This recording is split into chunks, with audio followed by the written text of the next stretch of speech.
খাগড়াছড়ি শান্তিনগরের মন্দিরে উদযাপিত হচ্ছে বাসন্তী পূজা। চৈত্র দুর্গাপূজা ২৪ মার্চ মঙ্গলবার মহাষষ্ঠীর মাধ্যমে শুরু হয়েছে। খাগড়াছড়ি থেকে বিপ্লব তালুকদারের প্রতিবেদনে দেখুন বিস্তারিত।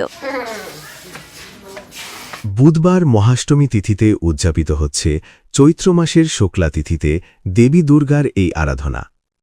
৪ দিনব্যাপী এই উৎসবের সপ্তমী ও অষ্টমী তিথিতে বিশেষ পূজা ও অন্নপূর্ণা পূজাও অনুষ্ঠিত হয়।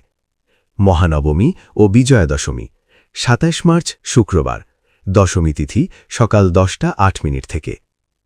পৌরাণিক কাহিনী অনুসারে রাজা সুরথ নিজের রাজ্য ফিরে পেতে বসন্তকালে দেবী দুর্গার এই পূজা প্রবর্তন করেছিলেন, যা বাঙালির অকালবোধন বা আসল দুর্গাপূজা হিসেবেও পরিচিত। আজ মহাসপ্তমী তিথির মধ্যে দিয়ে খাগড়াছড়ি শান্তিনগরে বাসন্তী মন্দিরে শুরু হচ্ছে ৪ দিনব্যাপী বাসন্তী পূজা।